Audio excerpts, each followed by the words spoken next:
Allman. Okay. All right, this is Veterans News, a production of United Veterans Organization of Nassau County. My name is Ed Allman. I'd like to thank Altice USA for providing the training for our crew and for the use of their studio facilities here in Hauppauge. The show is broadcast on public access channels at a time we hope is convenient for you. You can also catch Veterans News on YouTube. Just go to Veterans News UVO. By the way, UVO stands for United Veterans Organization. Okay? I'd like to say hello to our viewers in both Nassau and Suffolk County. I would like to thank Sabrina Lacey, the former director of the Suffolk County VFW. Welcome, Sabrina. Thank you. I'd like to thank our crew. On camera 1, Jim Hessler. On camera 3, Loretta DeBrino. Our video director is Beverly Allman, and our director is Bob Lane. By the way, if you'd like to ask me a question, make a comment, or if you would like to be a member of our crew, that's important. If you would like to become a member of our crew, you can email me at veteransnewsuvo@gmail.com. That's our important email address, veteransnewsuvo@gmail.com. Okay, our guests today are Melanie Brodsky, the Chief of Social Work at the VA Medical Center in Northport, and Kathy Tansey, Director of the Long Island State Veterans Home Social Work Team in Stony Brook. I will ask our guests some questions, and I hope you'd like to know the answers to, but I hope some of our camera people and background crew will also have some questions. If they do, please ask. I would like to talk to our guest in a few minutes, but first let us remember some of the veterans who died recently. Friend of my father and a friend of mine, Ben Burns of Syosset, he died recently. He was a Navy veteran of World War II. John Meiston, born in Rockville Center, was a former FBI agent and a former second lieutenant in the Air Force during the Vietnam War. Alfred Klages of Seaford, a longtime New York Police Department officer, was a former paratrooper during World War II. Albert Vessa of Franklin Square owned a music school, and he was an Army band member, and he was drafted into the Army during the Korean War. TV personality and Navy veteran Richard Harrison. I don't know if you know who Richard Harrison was, but he was the old man on History Channel's Pawn Stars. Harold Maybeck of North Massapequa served his country as a Coast Guardsman during World War II, and he was the chief of his fire department. Joseph Sector, who lived in Syosset for 60 years, was a rebuilder of Japan immediately following World War II. John Forgione of Wantor served in the Navy as a submariner. John Connolly of North Massapequa was a World War II Marine who also served as a police lieutenant in the Port Authority. George Herringer of Seaford was a 74-year-old Navy veteran. Edward Ryan of Bayshore also served in the U.S. Army. George Dale of Central Islip was a proud member of the Army Air Corps during World War II. Richard Cox of Glen Cove was a Navy veteran of the Korean War. Edward Huntersburg of Williston Park was another Coast Guard member during World War II. Patrick Henry of Babylon Village was a Suffolk County District Attorney. That's Patrick Henry. He was a Korean War veteran and a member of the Navy and an officer in the Merchant Marine. That's the end of our Veterans News. Now it's time for our guests. Melanie, thank you for coming. Kathy, you're both social workers or head of social work departments. What did you do before you became a social worker? Kathy? Before a social worker, well... Speak up, Loudy. I mean, from my, as a social worker, I have had multiple career paths. So for the last 25 years, I've at the Veterans Home at Stony Brook. Prior to that, I worked with substance abuse treatment out on the East End. And then prior to that, I worked with a nursing home, assisted living combination partnership. Right. And worked with a mental health population. So it's been Yeah. a number of years that I've been you- in the field. Right, you've been in the field a long time. Good. Melanie, how about you? So I went and received my master's in social work at the University of Pennsylvania, and from there I was hired at the Northport VA Medical Center 15 years ago. Wow. I've had a number of different assignments there. I started in a community-based program, our CRC, Community Residential Care Program, and I case managed veterans who were placed in adult homes throughout Nassau and Suffolk counties. I then worked on our inpatient medicine, physical medicine and rehabilitation in our short stay unit. And from there I was promoted to be the supervisor of that area. I worked in that position for a number of years before I Yeah. became the assistant chief and then the chief of the department 2 years ago. Okay. This all sounds boring. Everything that you both said doesn't give me a lot of information. What I'd like to know is what you do every day. Melanie, can you Sure. first tell us what you do? So there's truly no typical day as a social worker. So every day, regardless of what's on my calendar, lots of unplanned things happen. Really? Now that I'm in an administrative position, I have about 70 social workers in my department. 70? 70. Our social work staff cover every single area of the medical center, every inpatient, outpatient program, community-based programs. So now I'm really in the position of being sure everything is functioning, Right. doing all of the administrative kind of behind-the-scenes tasks, policy making, and really at the end of the day, making sure that the work my staff are doing are getting veterans the services that they need. Right. So my staff are providing psychotherapy, supportive counseling, linkage to services, resources, entitlements, case management, and concrete services. So there's certainly no day that's boring. Yeah. No, I'm amazed that you have that many people working at Northport. I see Northport every month. I'm a regular visitor of that place, Yes. but I had no idea that there were 70 social workers there. There are. And, you know, I often hear from veterans when they come into the main social work office or when they call us on the phone that they don't realize that they have a social worker. Right. I hear a lot of times veterans saying, well, I don't have a social worker and I do need help with this. Every single veteran has a social worker at the Northport VA. And if they're not sure who it is, certainly my office is willing to help them and link them to that person so they can get the services and the treatment and get their needs met. You say every veteran. Yes, I don't have a social worker. you do. I do. You do. You do. So it could be that your social worker would be through your primary care team. So Right. if you have a primary care provider, if you go to a PACT team, there is a social worker linked to every single PACT team. So that if you have a need or need assistance with something, I have a PACT social worker ready and willing to help you. Wow.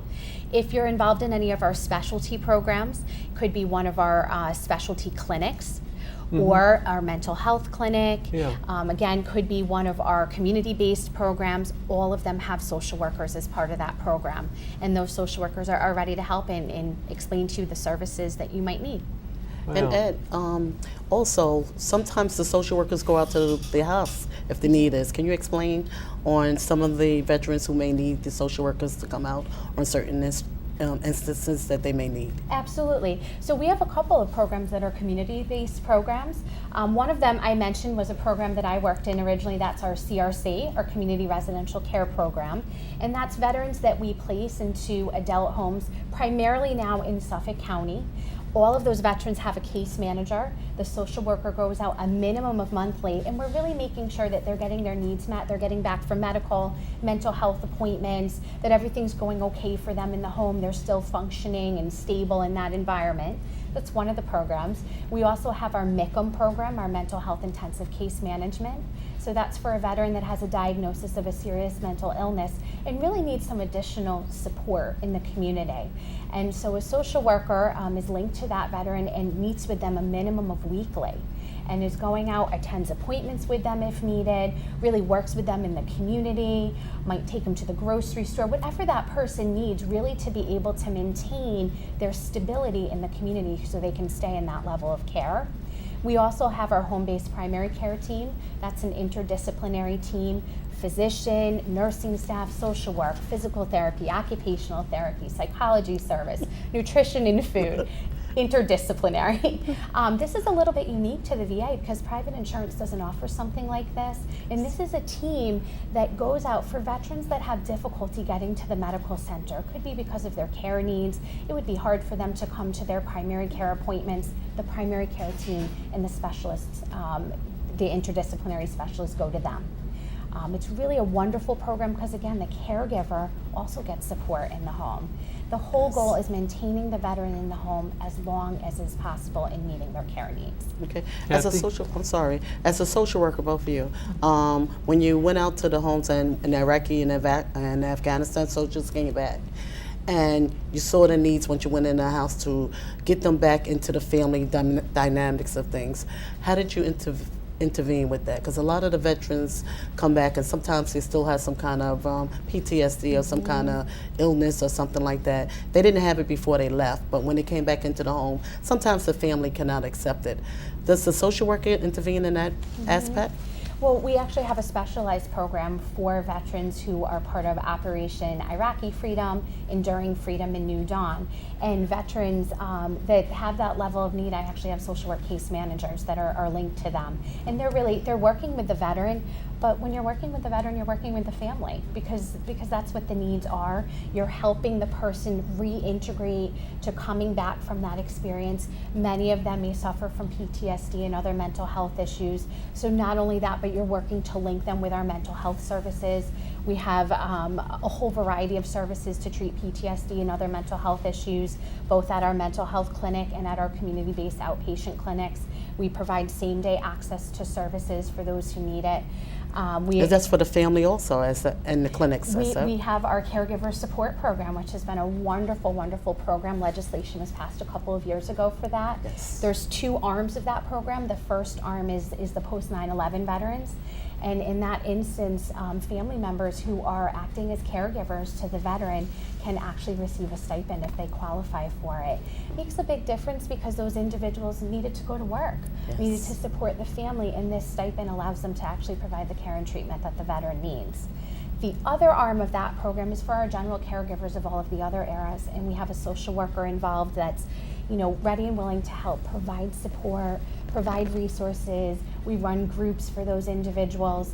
There was some recent legislation passed on that, which is going to broaden that program and the stipend part of it, but we're still waiting for some direction in terms of how that's going to roll out. But really exciting that we have that ability to provide that assistance to caregivers as well. Kathy, how about you? Typical day. Typical day. As Melanie said, there's really... How many people work for you, by the way?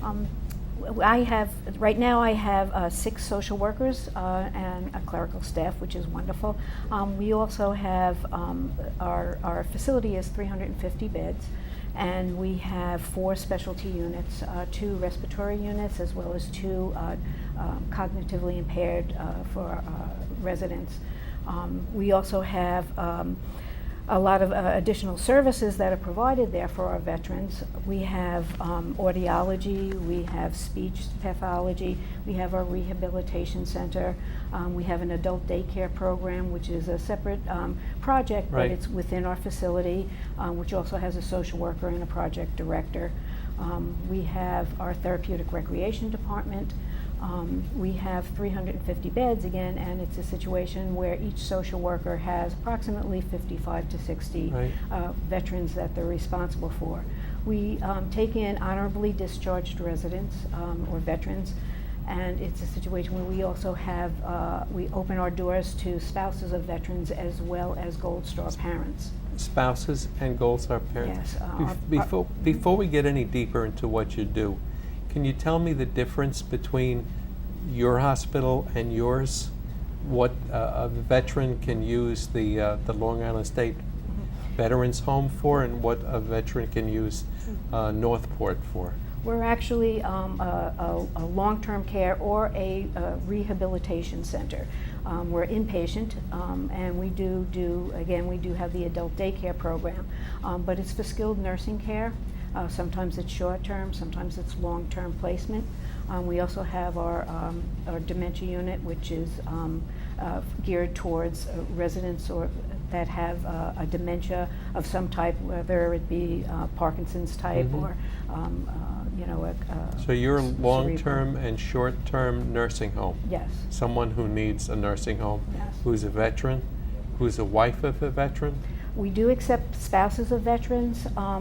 The priority obviously is towards our veterans. On occasion, we'll take in a spouse of a veteran, especially some of our veterans. Our population is predominantly a male population because of the Right. veteran status, but we do have female veterans, and at times we would take in a spouse of a veteran in terms of our semi-private accommodations, as well as a supportive network for both the veteran and the spouse and the families that are So involved. if you need long-term care or short-term care in a nursing home situation, Correct. you're the person we should call. Skilled nursing, yes. Should we call you, or should we call Fred Skanga? That we have an admissions department. Okay. And our admissions department, their contact number is 631-444-8548. Good. What we can do is send out a package in terms of all the information that's required in terms of our veterans. As I said, Okay. we take honorably discharged veterans into the facility from the variety of conflicts that we've Okay. experienced. So they would be contacting the admissions department. We also help with any type of financial, Right. obligation. There's a variety of funding sources. They could be, if the veteran is service connected, 70% service connected.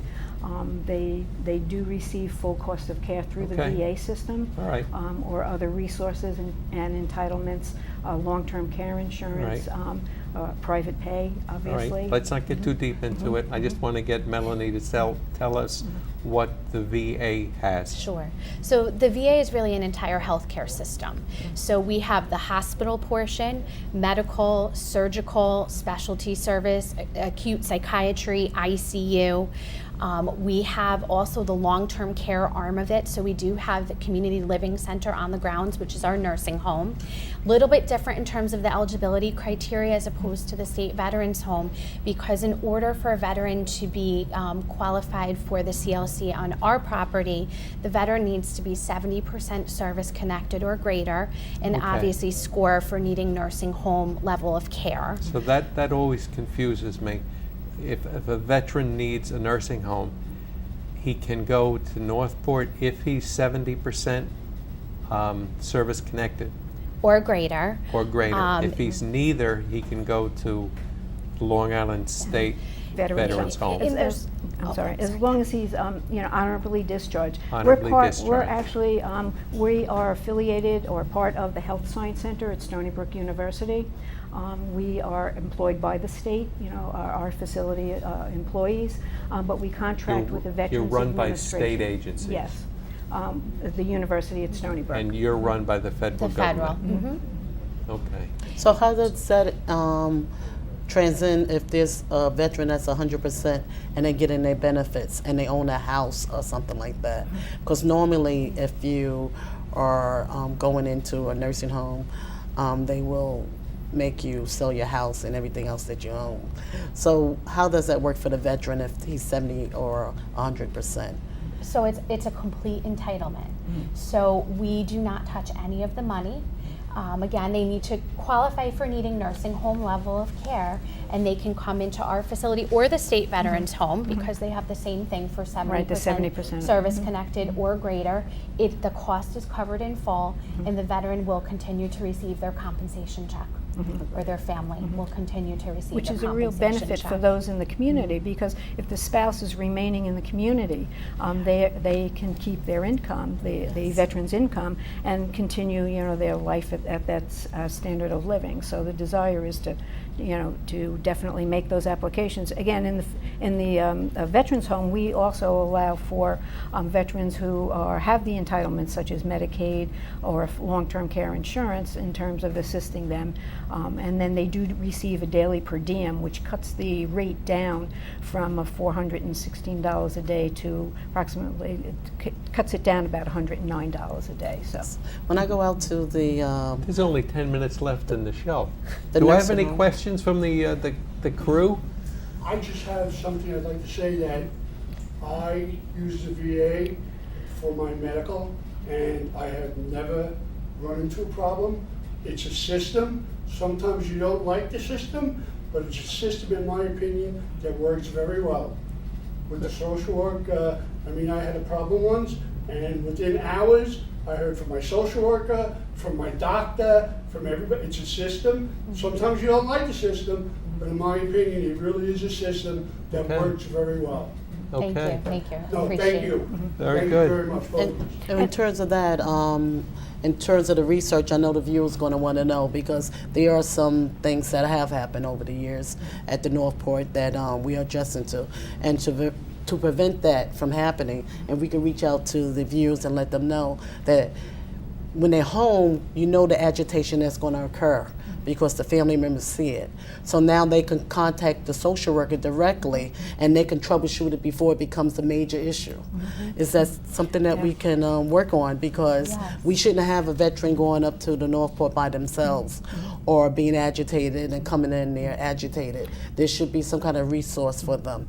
And with the social worker, each person having a social worker, I think that can stop that I think a from lot of our occurring. role is to make those connections in terms of social work services.